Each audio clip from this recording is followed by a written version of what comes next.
इंसान अपने फायदे के लिए जंगली जानवरों का भी इस्तेमाल करते हैं। जैसे कि सर्कस में जंगली जानवरों को अपने प्राकृतिक आवास को छोड़कर इंसानों के साथ घुलने में काफी समय लग सकता है, खासकर सर्कस जैसी जगहों में, क्योंकि कई बार उनकी इच्छा न होते हुए भी दर्शकों को खेल और कई करतब दिखाने पड़ते हैं।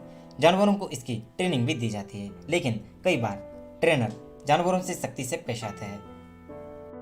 बेजुबान जानवरों से मारपीट और उन्हें भूखा तक रखा जाता है। इंसान यहीं तक सीमित रहता तो ठीक होता, लेकिन कई बार इंसान इन बेजुबान जानवरों को जान से मार देते हैं। इतिहास में कई ऐसी घटनाएं घटी है जिसमें सर्कस मैनेजमेंट और स्थानीय लोगों की सहमति से बेजुबान जानवरों की निर्ममता से हत्या की गई है।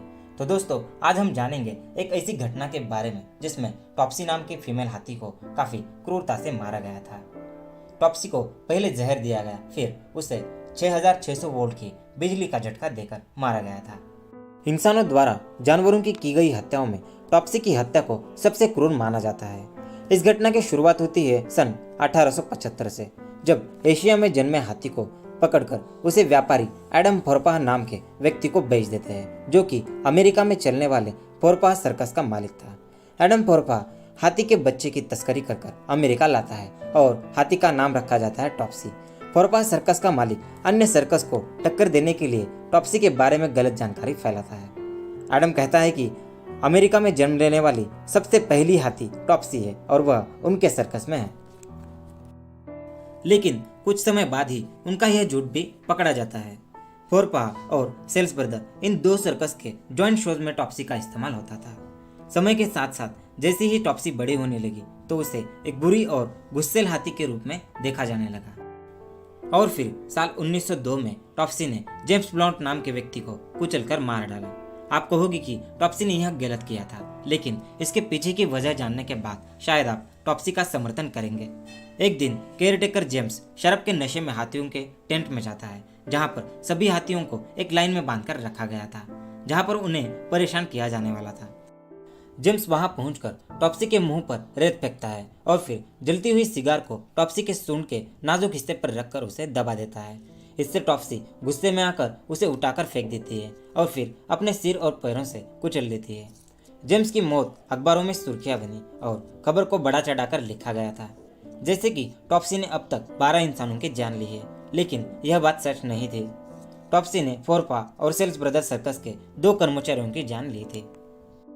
लेकिन पत्रकार माइकल ने साल 2013 में टॉप्सी पर बनी किताब में लिखा है कि टॉप्सी ने किसी भी व्यक्ति की हत्या नहीं की थी। उनके मुताबिक फोरपाह और सेल्स के सर्कस टॉप्सी को हत्यारण हथेली के रूप में इसलिए पेश करते थे कि लोगों की ज्यादा भीड़ टॉप्सी को देखने के लिए उनके सर्कस में आ सके। तो फिर कुछ दिनों बाद लुइस डोंडारो पर हमला करने के बाद सर्कस के ऑनर्स ने टॉप्सी को बेचने का फैसला किया और टॉप्सी को सी लॉयन पार्क के ऑनर को बेच दिया गया। टॉप्सी की लोकप्रियता का फायदा हर कोई उठाना चाहता था, इसलिए पार्क में कई बदलाव किए गए। लेकिन कुछ ही दिनों बाद टॉप्सी के केयरटेकर अल्ट को काम से निकाल दिया गया, जिसमें अल्ट की गलती थी। बगैर केयरटेकर के टॉप्सी को संभालना मुश्किल था, इसलिए पार्क के नए ऑनर फ्रेडरिक थॉम्सन और एल्मर डंडी टॉप्सी से छुटकारा पाना चाहते थे। लेकिन टॉप्सी को बेवजह बदनाम करने के कारण कोई भी जू और सर्कस टॉप्सी को खरीदना नहीं चाहता था। फिर फ्रेडरिक थॉम्सन और एल्मर डंडी टॉप्सी को पार्क में फांसी देना चाहते थे और टॉप्सी को फांसी देते वक्त उसे देखने वाले लोगों से फीस भी लेने वाले थे। इसके लिए उन्होंने कई जगहों पर बैनर्स भी लगवाए थे। थॉम्सन और डंडी टॉप्सी की मौत का तमाशा बनाना चाहते थे, लेकिन अमेरिका की संस्था prevention of cruelty to animals ने इस पर रोक लगा दी और कहा कि यह काफी क्रूर होगा। इसके बाद पार्क के ऑनर्स ने टॉप्सी को मारने के लिए इससे भी खतरनाक रास्ता अपनाया, जिसमें अल्टरनेटिंग करंट का शॉक देकर टॉप्सी को मारना था। तब उस समय कुछ ही साल पहले अल्टरनेट करंट का आविष्कार निकोला टेस्ला ने किया था, जो कि थॉमस एडिसन के डायरेक्ट करंट से काफी कारगर रहा। एडिसन हमेशा यह कहता था कि टेस्ला के अल्टरनेट करंट का इस्तेमाल काफी खतरनाक हो सकता है और खासकर घरेलू उपयोग में उसका इस्तेमाल नहीं करना चाहिए।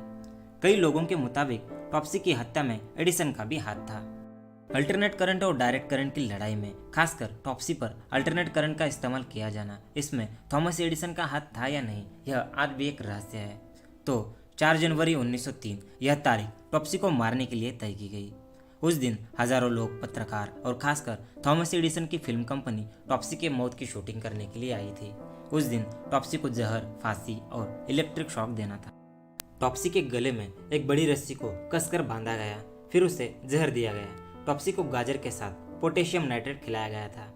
उसके कुछ मिनटों के बाद ही टॉप्सी को 6600 वोल्ट की बिजली का झटका दिया गया। इलेक्ट्रिक शॉक से टॉप्सी की कुछ ही सेकंड के अंदर मौत हो गई। उसे चीखने तक का समय नहीं मिला। हजारों तमाशबीन लोगों के सामने टॉप्सी की निर्ममता से हत्या की गई। एडिसन की फिल्म कंपनी ने टॉप्सी की मौत पर 74 सेकंड की शॉर्ट फिल्म बनाई और उसे बाद में नाम दिया गया इलेक्ट्रोकटिंग एन एलिफेंट। सच में टॉप्सी इंसानी क्रूरता के सामने बेबस थी। वहां मौजूद हजारों की भीड़ में से किसी ने भी टॉप्सी के बारे में नहीं सोचा। तो दोस्तों, जानवरों के प्रति इंसानी क्रूरता के बारे में आपकी क्या राय है, यह कमेंट कर बताना और आप इस चैनल को जरूर सब्सक्राइब करना। तो फिर मिलते हैं एक नई वीडियो के साथ, तब तक के लिए नमस्कार।